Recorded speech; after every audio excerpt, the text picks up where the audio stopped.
ಬಿಜೆಪಿಯವರು ಬ್ಲ್ಯಾಕ್ ಮೇಲ್ ಮಾಡಿಕೊಂಡೇ ಬಂದಿದ್ದಾರೆ. ದುಡ್ಡು ಹೊಡೆಯೋದಕ್ಕೆ ಇವರು ಯಾವ ಪಕ್ಷವನ್ನು ಕೂಡ ಬಿಡೋದಿಲ್ಲ. ಕೇವಲ ಬ್ಲ್ಯಾಕ್ ಮೇಲ್ ಮಾಡಿಕೊಂಡು ಮಾತ್ರ ಇವರು ಬಂದಿದ್ದಾರೆ. ದುಡ್ಡು ಹೊಡಿಬೇಕು ಅಂತಂದ್ರೆ ದುಡ್ಡು ಹೊಡೆಯೋದಕ್ಕೆ ಇವರು ಯಾವ ಪಕ್ಷಗಳನ್ನು ಬಿಟ್ಟಿಲ್ಲ. ಚುನಾವಣಾ ಬಾಂಡ್ ಕೂಡ ಇದರ ಒಂದು ಭಾಗನೇ. ಚುನಾವಣಾ ಬಾಂಡ್ ಏನು ಬಂತಲ್ವಾ, ಅದು ಕೂಡ ಇದರ ಭಾಗನೇ. ಸಚಿವ ಪ್ರಿಯಾಂಕ್ ಖರ್ಗೆ ಅವರು ಈ ರೀತಿ ಗಂಭೀರ ಆರೋಪ ಮಾಡಿದ್ದಾರೆ.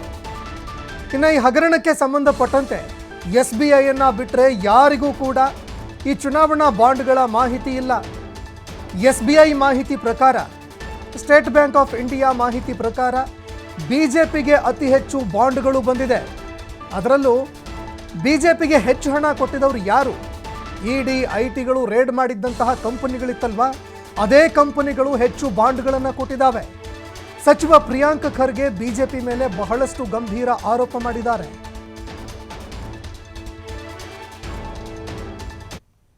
Both opposition parties and private ಕಂಪನಿಗಳಿಗೆ ಇವರು ಬ್ಲ್ಯಾಕ್ ಮೇಲ್ ಮಾಡಿ ಕುಗ್ಗಿಸಿ ಇವರು ಪಕ್ಷನ ಸೇರಬೇಕು ಅಥವಾ ಅವರು ದುಡ್ಡನ್ನು ಕೊಡಬೇಕು.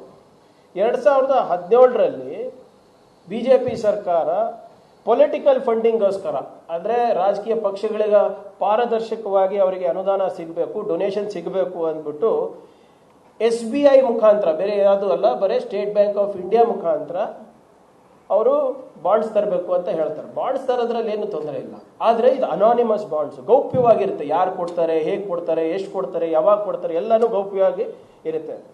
ಇದನ್ನ ರಾಜ್ಯಸಭೆಯಲ್ಲಿ ಚರ್ಚೆ ಆಗಬಾರ್ದಂತ ಒಂದೇ ಕಾರಣಕ್ಕೆ ಇವರು ಎಲೆಕ್ಟರಲ್ ಬಾಂಡ್ಸ್ ಅಂತ ಹೇಳೋದಿಲ್ಲ, ಮನಿ ಬಿಲ್ ಅಂತ ಇವ್ರು ತರ್ತಾರೆ. ಇವರು ನಿನ್ನೆ ಅಶೋಕ್ ಅವ್ರು ಹೇಳ್ತಾ ಇದ್ರಲ್ಲ, ಇದು ಕಾಂಗ್ರೆಸ್ಸಿಗೂ ಆಗಿದೆ, ಅವರಿಗೆ ಬಹುಶಃ ಅವ್ರ ಪಕ್ಷ ಏನು ಮಾಡ್ತಾ ಇದೆ ಅಂತ ಅವರಿಗೆ ಗೊತ್ತಿಲ್ಲ, ಅವ್ರ ಸರ್ಕಾರ ಏನು ಮಾಡ್ತಾ ಇದೆ ಅಂತ ಅವರಿಗೆ ಗೊತ್ತಿಲ್ಲ.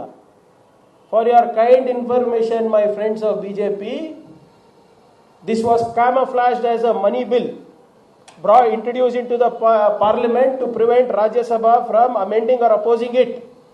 ಆದರೂ ಕೂಡ ನಾವು ಸ್ಟಿಫ್ ಅಪೋಸಿಷನ್ ಕೊಟ್ಟಿದ್ವಿ, ಅನಾನಿಮಿಟಿ ಇರಬಾರ್ದು.